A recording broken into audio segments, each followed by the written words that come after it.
Good morning, class. This is Reader's Workshop time. This is where I want you to learn how to fluctuate your voice, change the sounds of your voice to make the reading interesting, and also focus on your characters. What kind of person are they? Are they mean? Are they cruel? Are they friendly? Are they nice? Did they cause a problem in the story? How was the problem solved? If the problem was ever solved. But before we do the reading, I want to go over punctuation marks, which should tell you how to change your voice. Here's a period, so when you get to a period, stop, take a breath, and then continue reading. Here's your exclamation mark. This is where your voice gets loud or excited, or you're shouting. Happy birthday! This is your question mark, where your voice naturally goes up and you're asking a question. You're waiting for an answer from somebody or something. How are you today? Is that your pencil? This is a comma you would always find between words. That's telling you to stop, take a breath, count to 3, continue reading. These are quotation marks. That means somebody or something is saying something. Change your voice to be that character to make the reading interesting. Now, in Reader's Workshop, we're in fictional reading and traditional literature. I have chosen traditional literature. So today, I haven't heard this story in years. When I was a little girl, and I have no idea if you've ever heard of this one. This is an old story. This is called The Little Dutch Boy. Adapted, that means the author went and took the original story and changed it a little bit to make it their own, by Sarah Toast. Illustrated, that's the person who did the drawings, by Linda Docky Graves. Long ago, there was a boy named Hans. He lived with his mother in a pretty little town in Holland. As you may know, the land of Holland is very flat and also lower than the sea. Dutch farmers have built high walls called dikes to keep the sea from flooding their farms. Like all Dutch children, little Hans knew that if a dike were to break, the fields would fill with seawater. The town would then be ruined because plants can't take seawater. Seawater's of salt. One day, Hans's mother packed a lunch, a basket for him to take to his friend, Mr. Van Natten. He lived outside of town. It was a very long walk to his house. Before Hans left, his mother reminded him to leave Mr. Van Natten's house in plenty of time to walk home before it grew dark. On his way out of town, Hans followed the road that ran along the dike, that dam. After a time, he arrived to Mr. Van Natten's house. Mr. Van Natten lived alone, and he was always glad when Hans would come for a visit. And back in the olden days, that's how they dressed. Here he's with his mom. Here he's with Mr. Van Natten.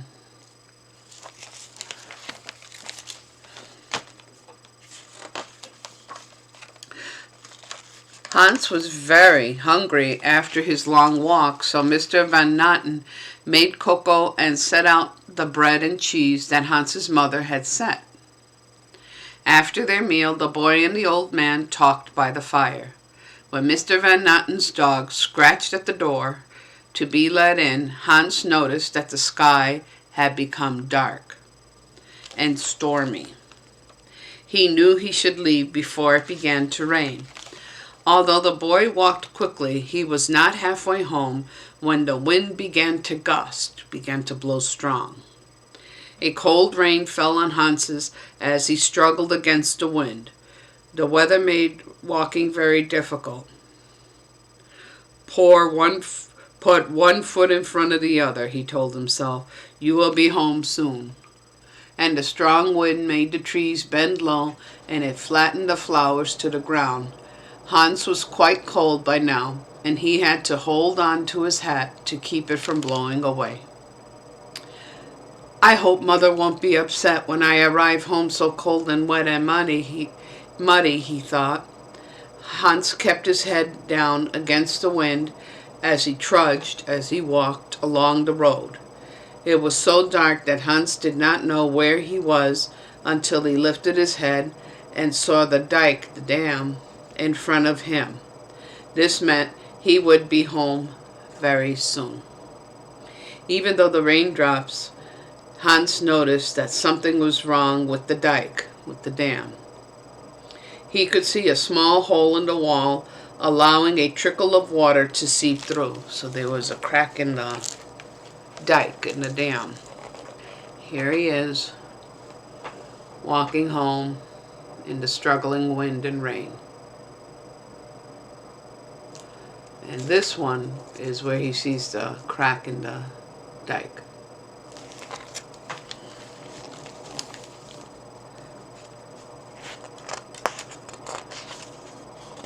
Hans knew immediately what must have happened. The storm had wiped up big winds and waves in the sea onto the other side of the dike. The pounding water had caused the wall to crack. Hans knew he had to warn everyone in town that the dike had sprung a leak. They were in great danger. He ran into the town yelling, "The dike is breaking! Help! We must repair the dike!" But no one heard him. All of the townspeople were snug in their homes. Every house and store in town was shut up tight against the storm. The doors were bolted, they were locked, and the windows were shuttered, they were closed, to protect against the wind and rain. Hans realized that no one could hear his cries. He stopped running, caught his breath, and considered what to do and thought what to do.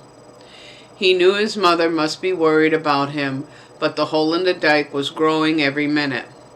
Hans knew that if the hole got too big, the sea would break through and wash away the town. Everybody would drown.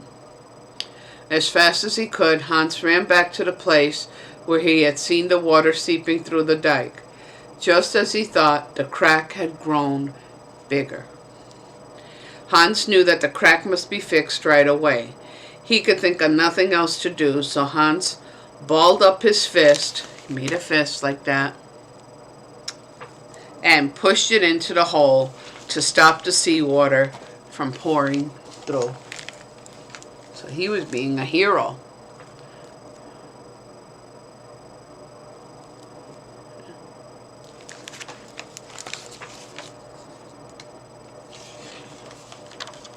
Hans felt proud as he stood there, holding back the sea. He was sure that his mother would send people to look for him. But minutes turned into hours, and Hans stood there, patiently protecting the dike. As darkness fell, Hans was very cold and tired. His arm had begun to ache, was hurting, and he had to force himself to remain standing. He thought about the warmth of the fireplace at home as he stood in the cold rain by the dike. Then he thought about how good it would feel to lie down in his own little bed. When Hans did not come home that evening, his mother began to worry. As the rain fell, she kept watch, hoping Hans would return. Eventually, she decided that Hans must have stayed at Mr. Van Notten's house, so she thinks he's at the old man's house, but he's not, while he waited for the storm to pass. And here's Mom, worried and looking for her son Hans.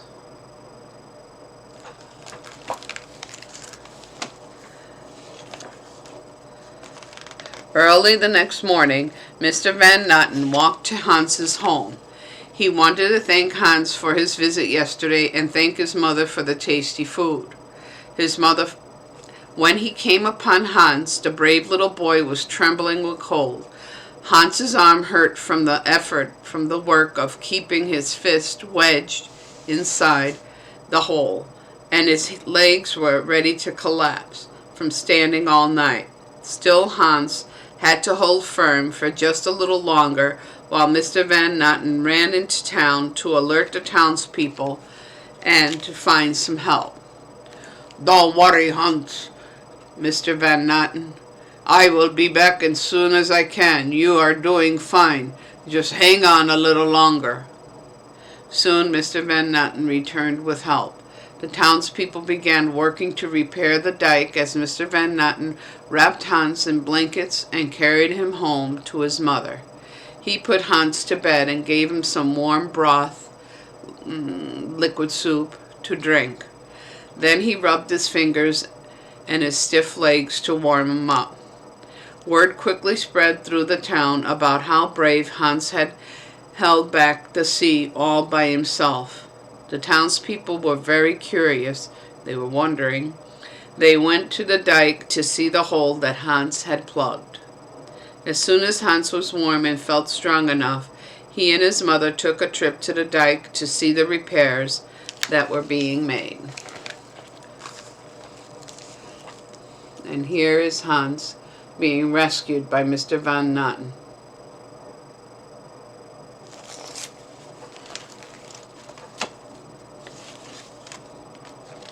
Everyone was overjoyed to see Hans. They gave him gifts fit for a hero. They shook his hand and marveled that he had been able to hold back the sea all by himself. Over and over, they thanked the boy for saving them from a terrible flood.